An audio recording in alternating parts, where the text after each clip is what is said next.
আসসালামু আলাইকুম, সবাই কেমন আছেন? আশা করি যে যেখানে আছেন ভালো আছেন, সুস্থ আছেন। আমিও ভালো আছি। সবাইকে স্বাগতম আমার ছোট্ট পরিবারে। তো আজকের ভিডিওটা শুরু করলাম। তো এই যে দেখেন, আমি কলা কাটতে বসলাম, কাঁচকলা। তো আজকে কলা দিয়ে ইলিশ মাছ দিয়ে রান্না করব। তো সাথেই থাকেন, দেখতে থাকেন আমার ভিডিও। ইনশাআল্লাহ দেখতে দেখতে আপনাদের সবার কাছে ভালো লাগবে। আর আপনাদের যদি ভালো লাগে তাহলে এই সামনের দিকে আগাইতে পারবো, যদি আপনারা সাপোর্ট করেন।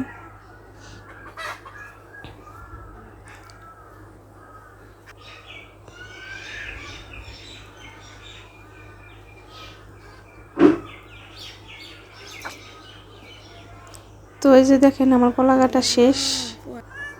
এখন মাছ কাটতে বসলাম। তো মাছগুলো আব্বা আগেই আনছিল, ফ্রিজে ছিল।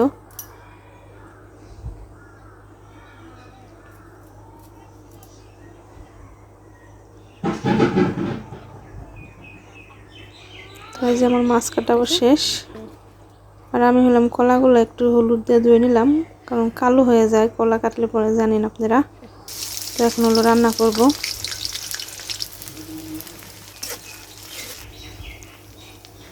তো সাথেই থাকেন, দেখতে থাকেন। আর যারাই দেখেন আমার ভিডিও দেখবেন, তো সবাই পুরো ভিডিও দেখেন। দেখার পরে যদি আপনাদের ভালো লাগে তাহলে অবশ্যই একটা লাইক করেন, কমেন্ট করেন, জানেন ভিডিও কেমন হয়েছে।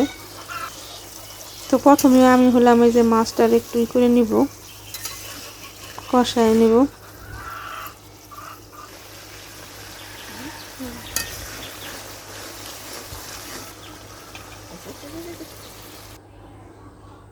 তো এই যে দেখেন, মাছটা আমার কষানো শেষ। এখন কলা দিব।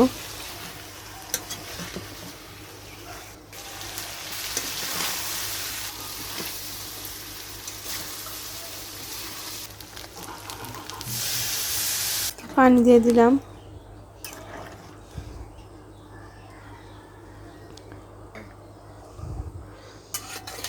তো আমার এই ভিডিওটা যে যেখান থেকে দেখতেছেন, দেশ দেশের বাইরে থেকে বাইরা বোনেরা, বারবারই বলি আমার চ্যানেলটা সাবস্ক্রাইব করেন, লাইক করেন, কমেন্ট করেন, জানান কেমন হয়েছে। কারণ অনেক দিন ধরে ভিডিও ছাড়ি, তেমন ভিউ হইতেছে না, ভিডিওতে সাবস্ক্রাইবার বাড়তেছে না।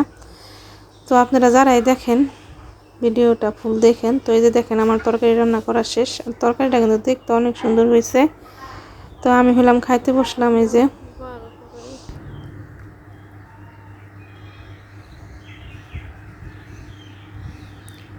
তো কলার তরকারি কিন্তু খাইতে কিন্তু ভালোই হয়েছে। তো ভালো থাকবেন সবাই, আল্লাহ হাফেজ।